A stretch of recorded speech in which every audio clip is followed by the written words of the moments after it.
ছোট বোনের বিয়েতে বাবা আয়োজন করেছে 400 লোকের। আমি গেলে তো 401 জন হয়ে যাবে।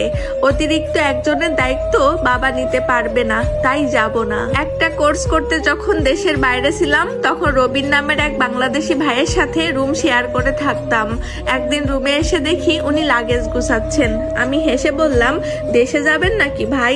সে তো দেখি মহা খুশি। রবিন ভাই লাগেজের চেনটা লাগিয়ে হাসি মুখে বলল, ভাই 8 বছর পর দেশে যাচ্ছি, মনে তো আনন্দ হবেই। ছোট বোনটাকে এতটুকু দেখে এসেছিলাম আর এখন তারই বিয়ে হয়ে যাচ্ছে।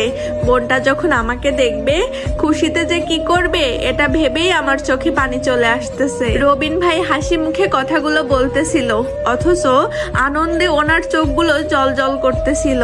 এমন সময় রবিন ভাইয়ের বাবা ফোনে ওনার কাছে জানতে চাইলো, কিরে শুনলাম তুই নাকি দেশে আসবি? রবিন ভাই হাসি মুখে ওনার বাবাকে জানালো, হ্যাঁ বাবা আসবো, ছোট বোনের বিয়ে, বড় ভাই কিনা এসে পারে? অপর প্রান্ত থেকে ওনার বাবা বললেন, তোর শুধু এত টাকা খরচ করে আসতে হবে না, বিয়ে ঘরোয়া ভাবেই হবে। তাছাড়া নতুন জমি কিনেছি, টাকা পয়সার একটা বিষয় আছে না, তাই আসার দরকার নেই।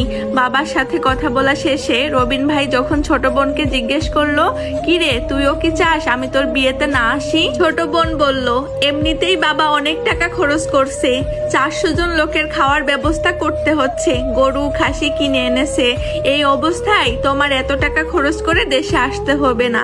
রবিন ভাই ফোনটা রেখে যখন লাগেজ থেকে কাপড়গুলো নামাচ্ছিল তখন ওনাকে জিজ্ঞেস করলাম, ভাই আপনি দেশে যাবেন না? চোখের পানি মুছতে মুছতে রবিন ভাই বললেন, বাবা বিয়েতে আয়োজন করেছে 400 লোকের, আমি গেলে তো 401 জন হয়ে যাবে।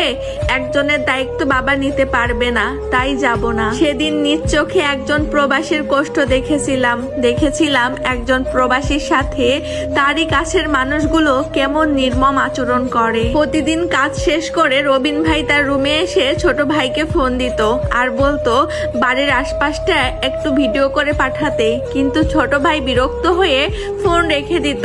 অথচ সেই ছোট ভাইকে কয়েকদিন আগেই বাইক কেনার জন্য টাকা পাঠিয়েছে। আমি যখন নতুন আইফোন কিনলাম তখন উনি আইফোনটা হাতে নিয়ে বললেন, এটাই তাহলে আইফোন যার জন্য মানুষ এত পাগল? আমি বললাম, আপনিও তো একটা ফোন কিনতে পারেন, কি একটা ফোন ব্যবহার করেন অর্ধেক ভাঙা? উনি হেসে বললেন, কিনবো একটা আইফোন ছোট বোনের জামাইয়ের জন্য। আমি ওনার দিকে তাকিয়ে মনে মনে ভাবতে লাগলাম, সব প্রবাসীরাই কি এমন হয় যারা নিজের জন্য একটুও ভাবেন না? প্রতিদিন রাতে রবিন ভাই খুব কাশতেন। একদিন ওনাকে বললাম, ভাই এবার অন্তত একটা ডাক্তার দেখান, আপনার শরীরের অবস্থা খুব একটা ভালো না। উনি কাশ